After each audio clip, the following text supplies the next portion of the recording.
Hello, my name is Roblevenson, and I'd like to thank you for joining me for this virtual poster presentation as part of the 2020 ASBMB conference. I'll be giving an overview of our work intended for this conference entitled Charge-neutralization tunes dynamic arrest of initially disordered reflectin proteins. The reflectin proteins are drivers of tunable iridescence in cephalopods like squid and octopuses. Reflectins are found in cells that produce structural coloration, such as the iridescent iridocyte shells shown. Previous scanning electron microscopy of isolated shells shows that they have accordion-like, highly invaginated membranes, which creates Bragg reflectors that produce the cell's iridescence. TEM and confocal microscopy, which is shown here, of fluorescently labeled fixed iridocytes, shows that the reflectins are localized within lamellae in close proximity to the cell membrane. The reflectin proteins themselves that fill these lamellae are block copolymeric, intrinsically disordered cationic proteins with amphiphilic highly conserved domains interspersed with lesser conserved weakly cationic linkers. The proteins are overall rich in methionine, arginine, and tyrosine residues. In vivo, neurotransmitter-induced phosphorylation drives neutralization and assembly of these reflectins, producing tunable iridescence. The reflectin isoform that's used in the in vitro work shown here is also rich in histidines within its linker regions, enabling us to use histidine protonation as a surrogate for phosphorylation by pH titration, as we will see. I'll be describing some of our in vitro work, which uses purified bacterial expressed reflectin A1 wild type and constructed mutants. Previously, we've shown that using pH neutralization, we can drive formation of stable spherical assemblies of relatively low polydispersity.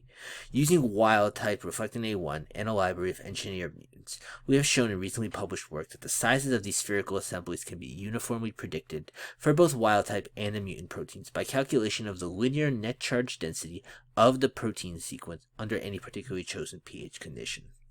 Small angle X-ray scattering, or SAX analysis, of the assemblies shows that they are indeed low polydispersity and highly spherical.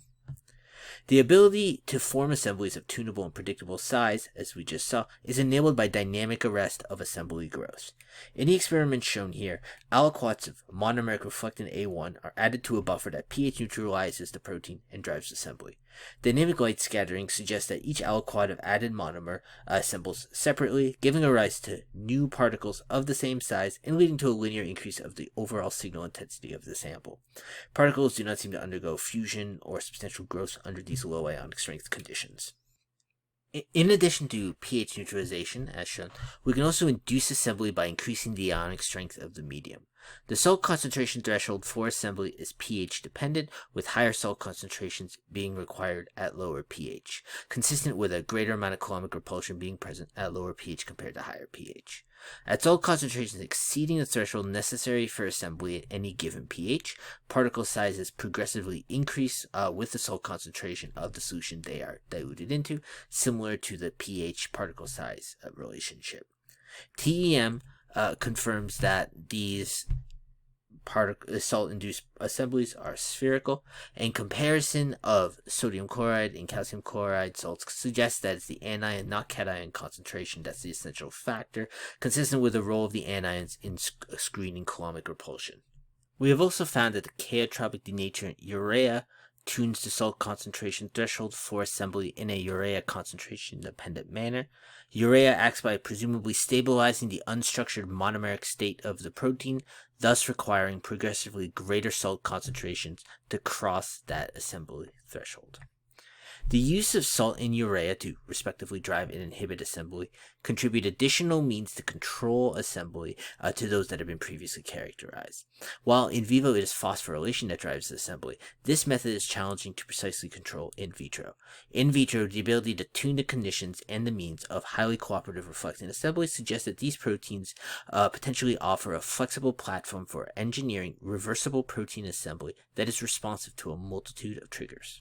Assemblies formed under high ionic strength conditions exhibit liquid-like properties, suggesting that they form via liquid-liquid phase separation, or LLPS, similar to other biocondensate systems that produce biopolymer-rich phase-separated droplets.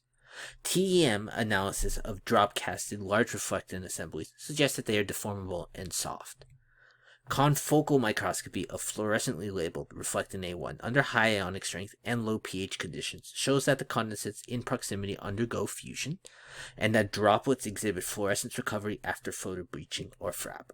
These signs suggest, at least under the conditions of high ionic strength and low pH, the reflectin proteins within these droplets are dynamic. At higher pH, however, reflectin droplets exhibit reduced dynamics, instead rapidly forming gels upon assembly. In the experiment shown here, reflectin A1 proteins labeled with 2 different fluorophores are used. When these 2 labeled proteins are mixed together prior to assembly, which is driven by dilution of the monomeric protein solution into a buffer of high ionic strength and high pH here, the resulting droplets are well mixed and homogeneously labeled with the 2 labels. In contrast, if each independently labeled protein is driven to assembly at the same time in separate tubes and then mixed together after 2 minutes, the resulting droplets are heterogeneously labeled and do not further mix the 2 different labels substantially, suggesting a gel-like state. In summary, our evidence suggests that reflectin assembly occurs via an LLPS mechanism with dynamics that are both strongly ionic strength and pH dependent. In vitro, at lower ionic strengths, we can tune the sizes of the reflectin assemblies formed by control of medium conditions and reflectin sequence engineering. At high ionic strengths, liquid properties of these condensates are enhanced and are highly pH sensitive. This evidence suggests that dynamic iridescence within squid may depend upon inducible and reversible LLPS of the reflectins within these lamellae, constituting a regulated biocondensate system with a unique biological function. Please feel free to check out the copy of the poster linked below in the description. If you have any questions or thoughts, we are enthusiastic to hear from you. Please feel free to contact us at the emails listed on the left and in the description. If you'd like more information about this work, please follow the link to our recent JVC paper below that describes some of the material in here. Or please join me again for the webinar I will be presenting on July 7th, 2020 as part of the ASBMB annual meeting webinar series. Thank you very much for joining me for this presentation.